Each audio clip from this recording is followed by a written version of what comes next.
नमस्कार बंधु, मैं सारण छपरा की धरती से राकेश सांडिल आपको नमस्कार करता हूं। मैं आज उपस्थित हूं अपने दूसरे एपिसोड में।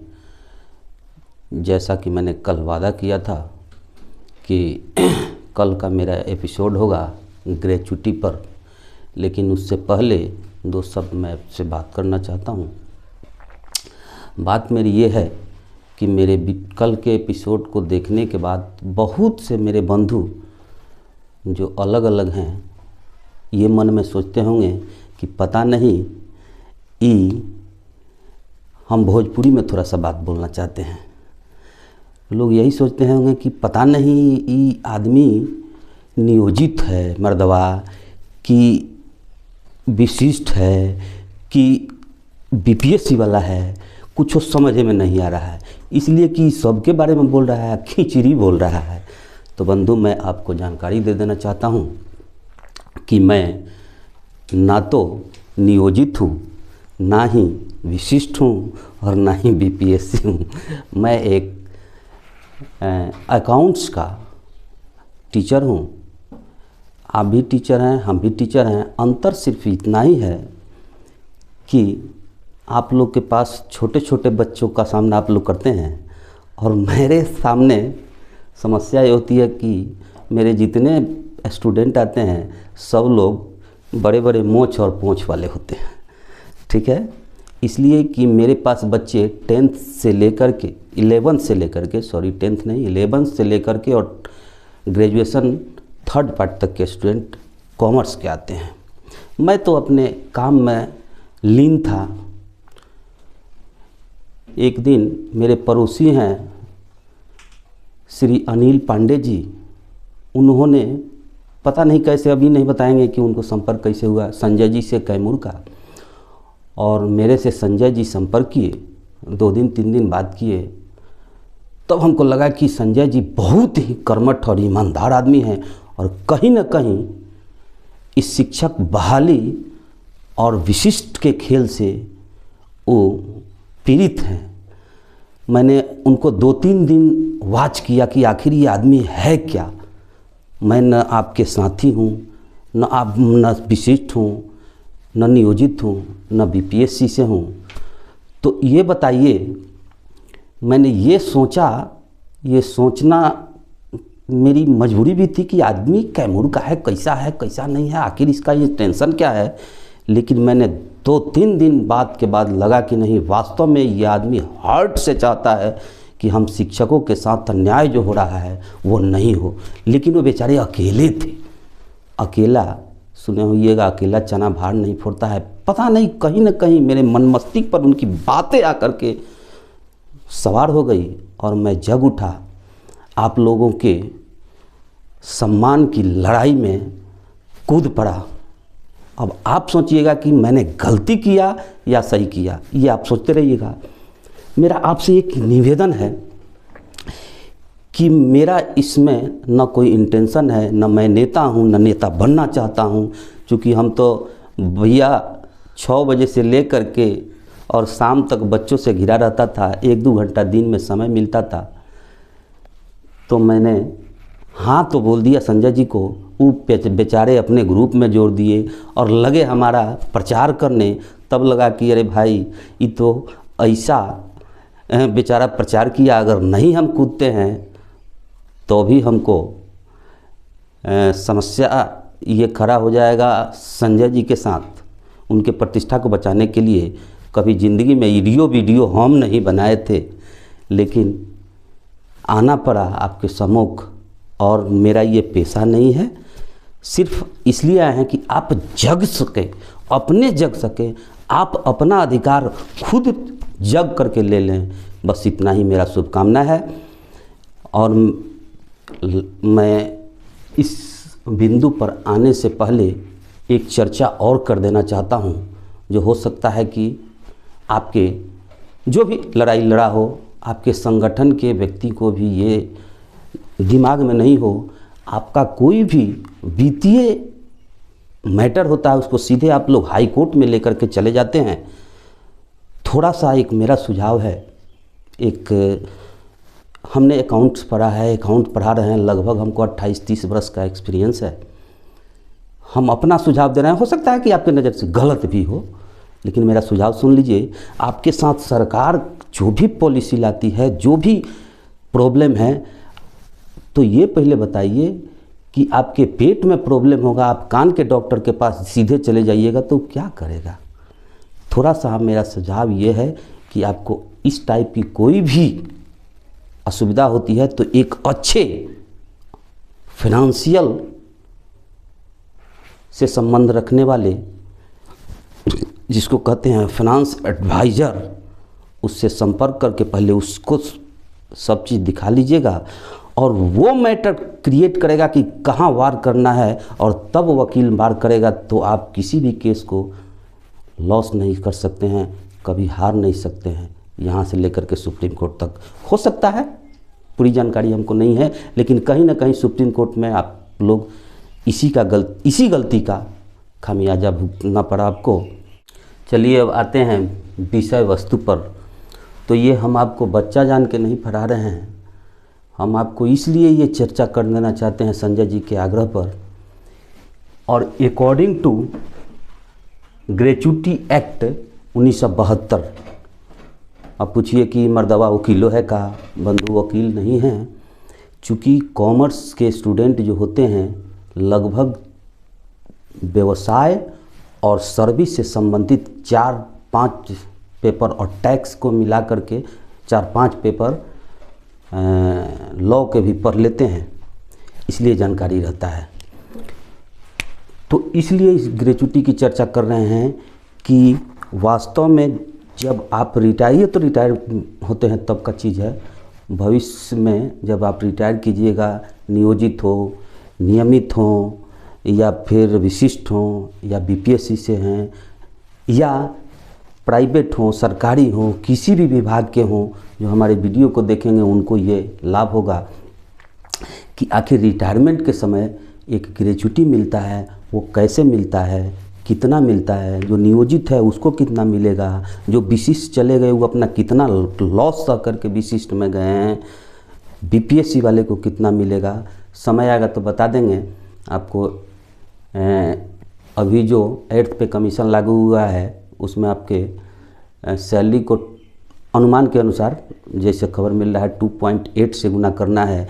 इसी रफ्तार से कोई प्रमोशन नहीं भी मिलता है। इसके बावजूद भी हमने जो टीचर 3-5 के हैं और 1936 के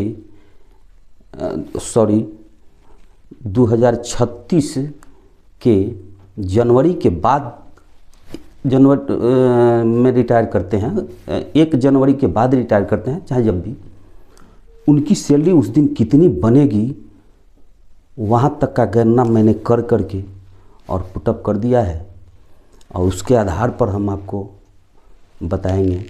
इसके लिए सबसे पहले चले जाइए कि ये एक्ट के तहत नियम क्या क्या चीज़ है, और इस एक्ट के नियम को कोई भी स्टेट गवर्नमेंट नहीं बदल सकता है और सेंट्रल गवर्नमेंट भी नहीं बदल सकता है।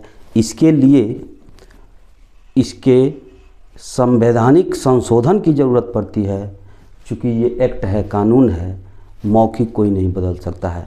अगर इसलिए आप लोग कुछ गलत कन्फ्यूजन हो, गलतफहमी में हो, आपका क्लियर हो जाए, इसी के लिए मैं ये चर्चा करता हूँ।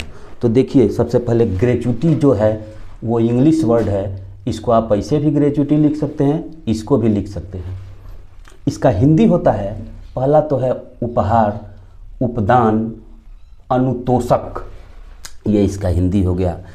इसका एक फार्मूला है निकालने का, आगे अभी फार्मूला का चर्चा कर रहे हैं शॉर्ट में, बाकी अगले वीडियो में पूरे परिभाषा के साथ कब मिलता है, कैसे मिलता है, किसको मिलेगा, किसको नहीं मिलेगा, जो नौकरी छोड़ के चला गया उसको कितना मिलेगा, जो कि 5 साल काम किया उसको कितना मिलेगा, जो अपने से चला गया उसको कितना मिलेगा, जो रिटायर हुआ उसको कितना मिलेगा, जो वॉलंटरी लिया, सबकी परिभाषा का जिक्र मैं कल से करना शुरू कर दूंगा। लेकिन मेरे प्रत्येक एपिसोड को आप लोग देखते रहिएगा। और एक चीज़, हाँ, आप लोग एक पहले बात बताइए कि बहुत लोग इसमें होंगे बुढ़ापा में मोबाइल पर हाजिरी बनाना सीख गए, किसी से नहीं आता था, तो ऐसे तो मोबाइल हमको भी चलाने नहीं आता है उतना, लेकिन कल का वीडियो बहुत लोग देखा है, बहुत लोग कमेंट किया है, बहुत प्रशंसा मिला है हमको। लेकिन हमको अनुमान है कि आप में से आधे से लोग ऐसे हैं जिनको सब्सक्राइब और लाइक और कमेंट समझ में नहीं आता है, वो देख के अपना ऊँ कर दिए। भैया नहीं है तो जैसे हाजिरी बनाना किसी से सीख गए, किसी बच्चा से सीख लीजिएगा। जैसे हम अपना स्टूडेंट सबसे जानकारी ले लेते हैं कि ये कैसे होगा, वो कैसे होगा। कम से कम लाइक शेयर कीजिएगा तो मेरा हौसला बुलंद होगा और मैं आगे भी आपके पक्ष में वीडियो बनाता रहूँगा। आइए साथियों, अब हम नज़र डालते हैं कि ग्रेच्युटी का कैलकुलेशन कैसे था, उसका फार्मूला आपको देते हैं। ये है लास्ट 10, सॉरी देखिए ये गलती हो गया है, एक चीज़ ईयर लिखा गया है, ये ईयर नहीं है, ये लास्ट 10 ईयर 10 मंथ होगा, गलती हुआ था, ठीक है ना। लास्ट 10 मंथ 10 माह की एवरेज सैलरी। अब पूछिए कि 10 माह का तो सैलरी तो सबको हर महीना में जी नहीं, अंतर हो जाता है।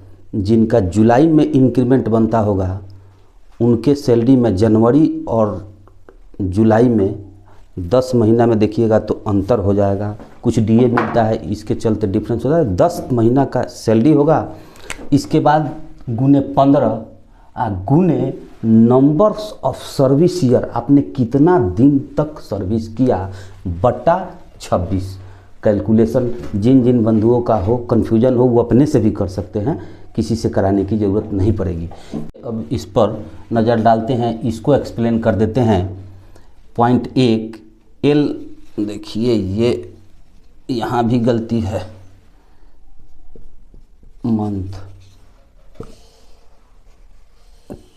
हाँ, लास्ट मंथ 10 मंथ बराबर होता है 10th मंथ का एवरेज जो निकालेंगे बेसिक सैलरी प्लस डीए। तो बेसिक सैलरी और प्लस डीए, अब सोचिएगा आपकी सैलरी या तो मिलता है तो महीना से गुना कर दीजिएगा, अंदाज तो सोन बात नहीं है। उसमें आप ध्यान दीजिएगा कि जिनका इंक्रीमेंट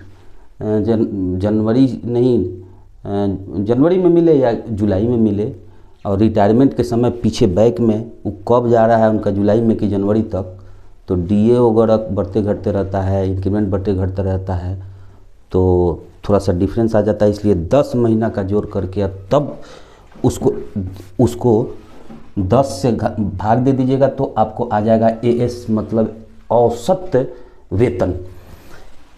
एक चीज़ यहाँ ध्यान दीजिएगा,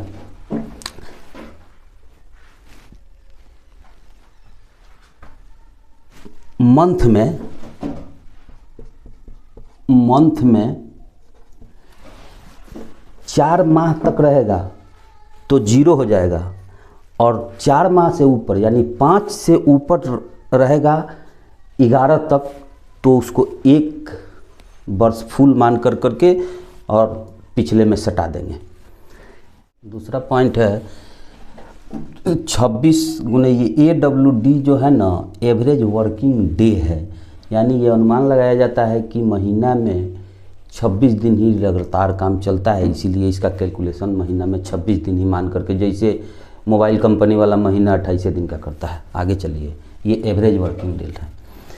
तीसरा है 15 डे पर ईयर, यानी जितने दिन आप सर्विस किए हैं, आपका जितना सर्विस ऑफ लेंथ होगा उसके अनुसार, अभी हम कहीं चर्चा किए हैं, उसके अनुसार जो है सो जितना दिन का सर्विस आपका होगा उतना दिन साल में 15 दिन का आपको ये दिया जाएगा ग्रेच्युटी।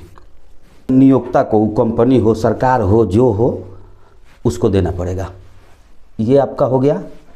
यहाँ आ जाइए, कानून के तहत, ये तो फॉर्मूला हुआ, लेकिन कानून के तहत जिस भी प्राइवेट कंपनी हो, सरकारी कंपनी हो, और सरकारी हो, लिमिटेड हो, प्राइवेट लिमिटेड हो, जिस संस्थान में, एक चीज़ और चर्चा कर देना चाहते हैं, कुछ लोग कहते हैं कि पंचायत में जो नियोजित शिक्षक थे वो तो प्राइवेट है, सरकार नहीं मान रही है। अरे बंधु, क्या आप नहीं जानते हैं कि सरकार 3 तरह के है, केंद्र सरकार, राज्य सरकार और त्रिस्तरीय पंचायत सरकार। तो ये भी सरकारी ही कर्मचारी हुए नियोजित, ये अपने भ्रम से निकाल दीजिएगा। और एक बात जान लीजिएगा, 2020 नियमावली का सबसे ऊपर वाला लाइन पढ़ लीजिएगा, आपका दिमाग खुल जाएगा कि उस नियमावली को चेंज कर देने की ताकत, इसके लिए उस हटा देने के लिए उनको संविधान में संशोधन करना पड़ेगा। मुंह से किसी को नहीं बेलगा दिया जाएगा। जो संविधान में लागू हो गया है उसके भारत सरकार के निर्देशानुसार उसके शक्तियों का प्रयोग करते हुए यहाँ राज्य सरकार के अनुशंसा पर आपकी नियुक्ति हुई है। अब आ जाइए यहाँ, यह है minimum 10 employee any type of government या प्राइवेट, अभी चर्चा कर दिए। यहाँ है एक चीज़ और ध्यान देना चाहते हैं आपको, यहाँ देखिएगा, बड़ी मार्केबल चीज़ है। हालांकि अब बात चल रहा है कि इसको बढ़ाया जाए 20 लाख तक जब आप रिटायर कीजिएगा आपका ग्रेच्युटी बनेगा तो टैक्स फ्री होता है, उस पर टैक्स नहीं लगता है। उसके ऊपर होगा तो टैक्स लगेगा। दूसरा एक चीज़ और ध्यान देना चाहते हैं, सब लोग अपना अपना मिला लीजिएगा कि किस पर क्या लागू होगा। देखो शब्द है प्रोबेशनरी पीरियड, इसको कहते हैं प्रशिक्षु समय। जितने दिन तक आप प्रशिक्षण यानी इस पीरियड में रहिएगा उस दिन तक का आपको ग्रेच्युटी नहीं मिलेगा। हमको लगता है कि पाठक जी ने शायद आप लोग पर भी वही लागू कर करके कहीं ना कहीं आपके ग्रेच्युटी मारने का व्यवस्था कर दिए हैं कि पिछले वाले सर्विस का आपका रिकॉर्ड नहीं मिलेगा। हालांकि है उसका प्रावधान। अब आते हैं, देखिए यहाँ कुछ उदाहरण है, 2 एग्जाम्पल मैंने दे दिया है। जैसे जिनका सैलरी 90,000 रुपया है उनको 15 दिन गुने 15 और बटा 26, अगर वो 15 साल काम किए हैं तब, जिनका 15 साल हो रहा है और 15 ही दिन पे इनका भी निकाले हैं 1 लाख का 15 दिन का, तो ये 15 आ गया कहाँ से आपको 15 डे, और ये है साल 15 साल यानी उनका नौकरी हुआ है। ये तो उदाहरण हो गए। व्यवहारिक में आप देख लीजिएगा कि आपका कितना पड़ता है। ये तो सब नियम हो गया। अब कोई ये नहीं सोचने लगेगा आप लोगों में से कि 2006 में जिस दिन से ज्वाइन किया हम रिटायर करेंगे 2036 में, तो उस दिन से गिनिएगा। एक चीज़ याद रखिएगा, अगर जो छोड़ के जा रहे हैं उसका भी मैं टर्म ऑफ कंडीशन बताऊंगा कि किनको क्या मिलेगा। इस एक्ट के तहत सरकार से हमको कोई लेना देना ये नहीं है, इसके अनुसार इसके नियम को, चूँकि इसके नियम को बिहार सरकार नहीं ना बदल सकती है, चाहे स्टेट गवर्नमेंट नहीं बदल सकती है, इसके नियम को पालन करना पड़ेगा। अगर जो छोड़ के जा रहे हैं उनको अगर सर्विस कंटिन्यूटी का भी अगर लाभ मिल जाता है तो भी ग्रेच्युटी का लाभ जिस दिन लेना होगा उस दिन आप प्रॉब्लम में फंसिएगा। इस चीज़ को याद रखिए। आगे अगले वीडियो में देखिएगा। लेकिन मेरा वीडियो सभी लोगों के लिए है, आप लोग लाइक सब्सक्राइब कीजिए कि मेरा हौसला बुलंद हो, जो जहाँ है मस्त रहे। हाँ, एक और ज़रूरी बात, कल मेरा जो वीडियो आया था नियोजन का दाग, ये दाग अच्छे हैं हेडिंग से, अगर जो बंधु नहीं देखे होंगे तो मैंने उस वीडियो का लिंक अपने डिस्क्रिप्शन में डाल दिया है, आप देखिएगा। बस नमस्कार, फिर कल मिलेंगे।